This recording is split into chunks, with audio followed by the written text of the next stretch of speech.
The morning I woke up in a hospital bed. I had absolutely no idea that at that very moment, one of the biggest decisions of my life had already been made, without me. And the even more frightening part was this. That decision had been made by my own family. My name is Emily Carter. I'm 29 years old. And honestly, until 2 days ago, I believed my life was pretty normal. I had built everything with my own hard work. My small house. My job. My independent life. And I was proud of the fact that I had built everything on my own without becoming a burden to anyone. But as I lay there in that quiet hospital room, I had no idea that a decision had already been made about my home. A decision no one had even asked me about once. The room smelled faintly of medicine. The white ceiling light stung my eyes. From the machine beside my bed, a slow beeping sound echoed in the silence. For a few seconds, I simply stared at the ceiling. My head felt heavy. Then slowly, I remembered. I had surgery. For the past few months, I had been dealing with constant pain in my back. The doctors had said that if I didn't get the operation now, the problem could become worse later. So eventually, I had no choice but to go through with the surgery. My parents were the ones who had brought me to the hospital. My mother had spent the entire drive trying to reassure me. Don't worry, everything will be fine. And at that moment, I had trusted her words. After all, she was my mother. Slowly, I reached for my phone lying beside me. It was turned off. The battery had probably died during the surgery. I plugged in the charger and waited for the screen to turn on. A few seconds later, the phone powered up. And at that exact moment, the expression on my face changed. There were 27 missed calls on the screen. All from the same name. Mom. My heart started beating faster. So many calls. Why? Below them was a voicemail. I stared at the screen for a few seconds, then slowly pressed play. Suddenly, the room felt strangely silent. My mother's voice came through the speaker. At first, she sounded completely normal. But the moment I heard her next few words, my hands turned cold. Emily, we need to tell you something important. A few seconds of silence. Then she said, we had to make a decision about your house. That was it. The message ended right there. For several seconds, I just stared at the phone. Only one question kept repeating in my mind. A decision about my house. What kind of decision? And more importantly, why without asking me? I immediately called my mother. The phone kept ringing. No answer. I called again. The same thing. Still no response. Now a strange uneasiness was growing inside me. I looked toward the window. From the high floor of the hospital, the street below was clearly visible. People were busy living their lives. No one had the slightest idea that, at that very moment, a woman sitting in that hospital room had just heard the strangest news of her life. I tried to reassure myself. Maybe it's something small. But my heart didn't believe it. Because my mother had never left things unfinished like that. I picked up the phone again.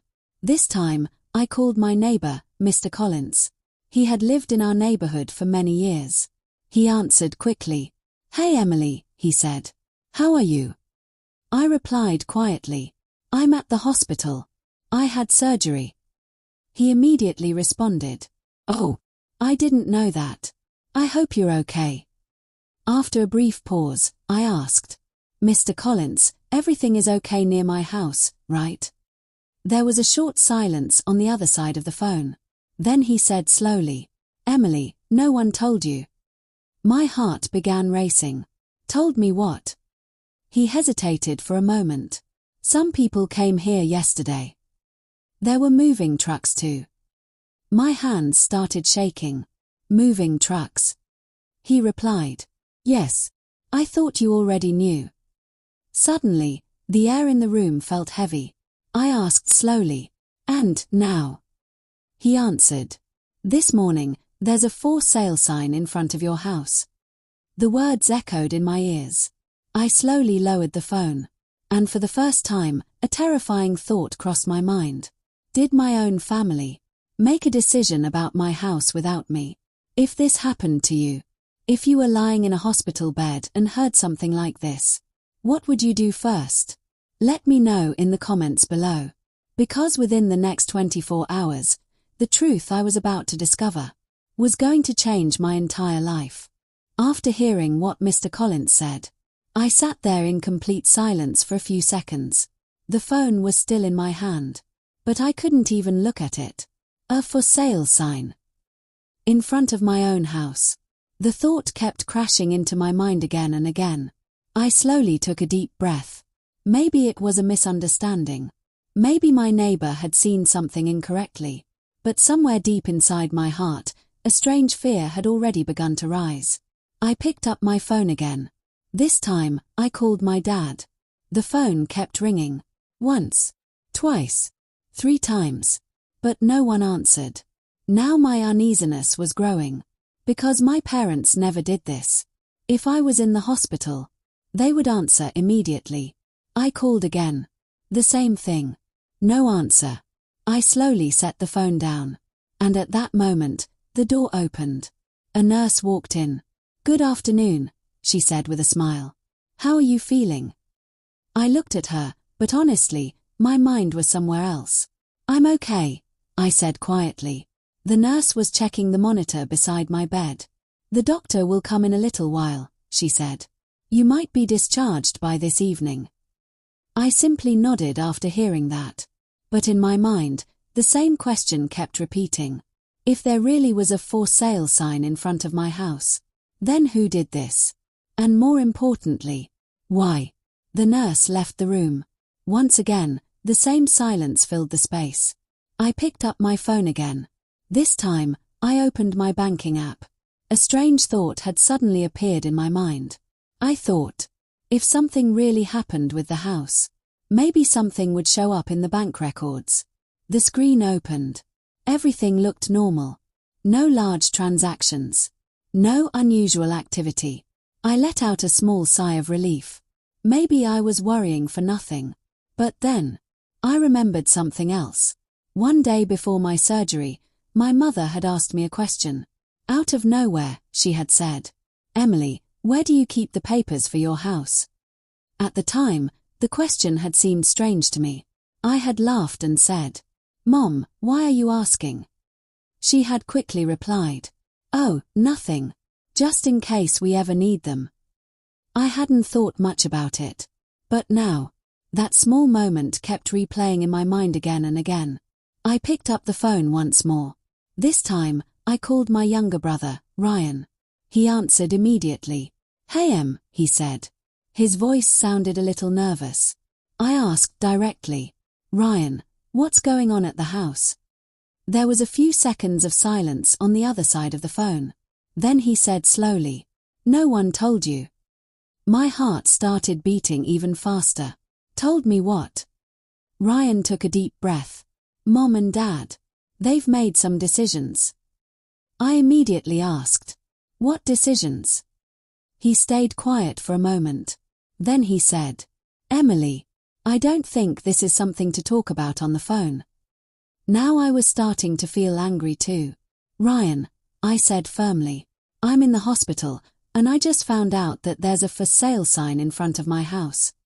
Suddenly, there was complete silence on the other end. As if he hadn't expected me to already know. After a few seconds, he spoke slowly. "Who told you that?" "Mr. Collins." Ryan took another deep breath. "Emily, Mom and Dad thought it would be better not to tell you yet." My heart almost forgot how to beat. "Not tell me what?" I asked, almost whispering. Ryan spoke quietly. "About selling the house." The words echoed in my ears. "What?" "Emily, listen." But I cut him off. "They sold my house." Ryan quickly replied. "Not completely yet. But they've already spoken to buyers."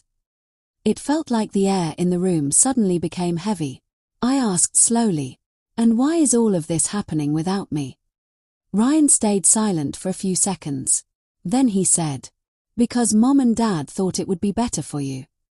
For a moment, I couldn't say anything at all. My hands were shaking. Inside my chest, a strange cold feeling was spreading. Better for me.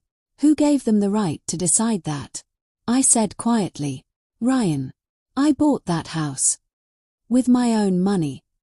On the other side of the phone, there was only silence. And in that moment, for the first time, I realized something. Maybe this wasn't a misunderstanding. Maybe my own family had made the biggest decision of my life without me.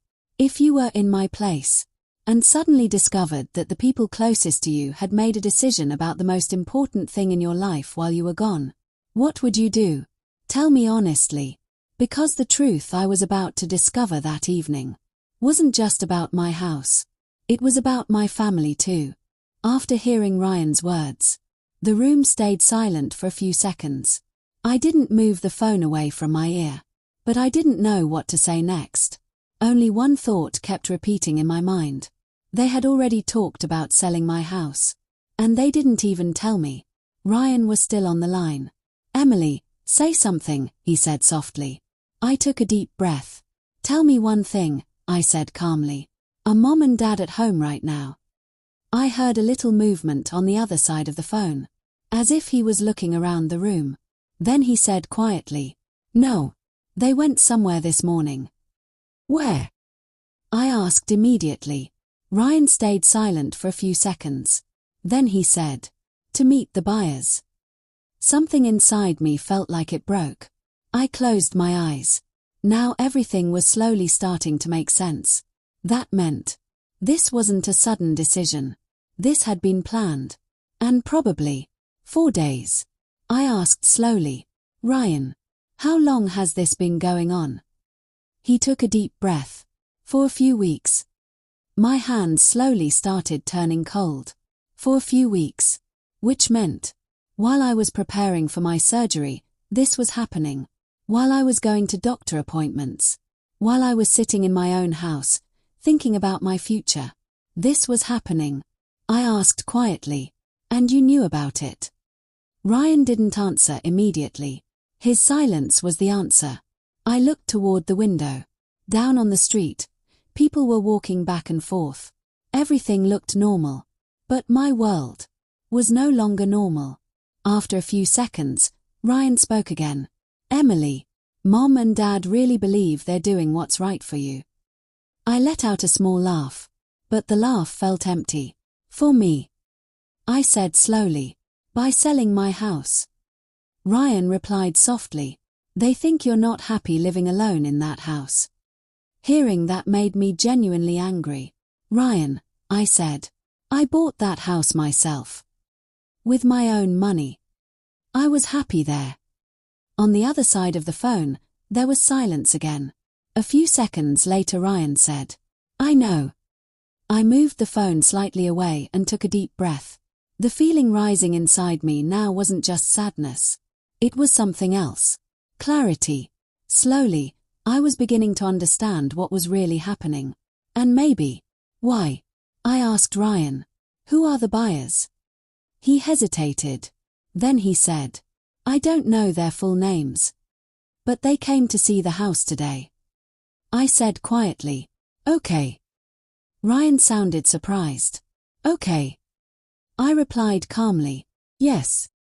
Because at that exact moment, another question had appeared in my mind. Could they really do this? The house was in my name. The mortgage was in my name too. So then, how could they sell it? I immediately picked up my phone again. This time, I opened my emails. A few seconds later, I noticed a notification. An email. It had arrived last night. The subject line read, Property Inquiry. My heart started beating faster. I opened the email. It said that a real estate office had requested information about my house. And below that, my parents' names were listed as the contact persons. Now everything was clear. They were talking to buyers. About my house. Without me. Without my permission. I slowly lowered the phone. Now I wasn't panicking anymore. Now there was a different kind of calm inside me. Because when the truth becomes clear, the fear starts to fade. And in that moment, I made a decision. I wouldn't react in a rush. First, I would understand everything. Every detail. Every step. Because if this really was what it looked like, Then it wasn't just a bad decision. It was betrayal. I picked up the phone again. Ryan was still on the line. "Ryan," I said quietly, "when will Mom and Dad come back?" "By evening," he replied. I nodded. "Okay. Don't tell them that I already know everything." Ryan sounded shocked. "What?" I said calmly. "Just, don't tell them yet." After a few seconds, he said softly, "Okay." The call ended. The room was silent again. But now, I wasn't the same Emily anymore. Now I was only thinking about one thing. If they really tried to sell my house without me, then they still didn't know what my next move was going to be. If you were in my place, and you slowly discovered that the people closest to you were making such a big decision behind your back, would you confront them immediately, or would you stay quiet first and gather the full truth? Let me know in the comments below. Because the next day, everything was about to change. That night, I couldn't sleep properly. The hospital room was quiet, but inside my mind, the same thoughts kept repeating. Ryan's voice, Mr. Collins's words, and that one word, for sale. I kept asking myself, was this really happening? Or was it all some kind of misunderstanding? But the more I thought about it, the clearer one thing became. This hadn't happened suddenly. This had been planned. The next morning, the doctor came in. He asked a few questions and checked my reports. Then he said, "If you're feeling okay, we can discharge you today." I nodded immediately. To be honest, I didn't want to stay in the hospital anymore. I wanted to go home and see for myself what was happening there. By afternoon, all the formalities were completed. Ryan came to pick me up. When he walked into the room, there was a strange expression on his face, as if he didn't know how to talk to me. "How are you feeling?" he asked quietly. "I'm okay," I replied. We both stayed silent for a few seconds. Then he picked up my bag. We walked out of the hospital. As soon as we sat in the car, I didn't ask him anything. Ryan stayed quiet too. Cars moved along the road outside. But inside the car, there was a strange silence. After about 10 minutes, Ryan finally spoke. "Emily, Mom and Dad really believe they're doing what's right for you." I kept looking out the window and said, "Then why didn't they tell me?" Ryan didn't have an answer for that. He simply said, "I don't know." We were slowly getting closer to our neighborhood. And then, my eyes fell on the turn in the road where my house first becomes visible. Ryan slowed the car. Maybe he already knew what I was about to see. A few seconds later, my house appeared in front of us. And there, right in the middle of the lawn, was a large sign. "For sale." My heart suddenly started beating faster. For a moment, I just stared at the sign. This was the same house I had worked for years to buy. The same small porch. The same blue windows. But today, that sign standing in front of it made everything feel different. Ryan stopped the car. "Do you want to go inside?" he asked. I slowly nodded. We both stepped out of the car. As I walked closer to the house, I started noticing other strange things. The driveway was empty. Some of the pots from my garden had been moved to the side. And near the porch, 2 unfamiliar people were standing there. A man and a woman. They were looking at the house and talking to each other. Ryan said quietly, "Those might be the buyers." I stood there for a few seconds. I didn't even know what I was supposed to feel. Anger, sadness, or just shock. Then the man noticed me. He smiled and walked toward me. "Hi," he said. "Do you live here?" I looked directly into his eyes. Then I said calmly, "Yes. This is my house." The man's expression changed slightly. Maybe he hadn't expected to see me standing there. He quickly said, "Oh, we just came to look at the property." I nodded slightly. Then I asked the question that had been circling in my mind all morning. "Who showed you this house?" The man replied, "Your parents." Something inside me quietly settled. Now there was no doubt left. It was true. My own parents were trying to sell my house without me. Ryan looked at me. Maybe he was afraid I would say something in anger. But I didn't say anything. I simply turned slowly and walked toward the front door of the house. Because now, there was one more thing I needed to understand. Why they did this. If you were in my place, and you saw a for sale sign in front of your own house, what would you do? Would you confront them immediately? Or would you stay quiet first and hear the whole truth? Because that evening, when my parents came back home, I finally heard their real reason. And honestly, it was something I had never even imagined. I was standing in front of the door. The key to the house was still in my hand. But for a few seconds, I didn't put it into the lock. It was strange. This was the same house I had been living in for years. And yet, in that moment, everything felt a little different. As if the house suddenly wasn't mine anymore. Ryan was standing behind me. He wanted to say something, but maybe he didn't know what to say. Finally, I opened the door. As soon as I stepped inside, the first thing I felt was emptiness. The living room was almost empty. The sofa was gone. The coffee table wasn't there either. Some of my paintings, that used to hang on the wall, had also been taken down. For a few seconds, I just stood there looking around the room. Ryan spoke quietly. Mom said it's better to show buyers an empty house. I looked at him, but I didn't say anything. Slowly, I started walking through the room.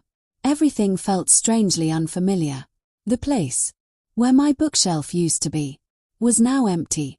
The corner where I used to sit in the evenings and drink coffee now only had a faint mark where my chair once stood.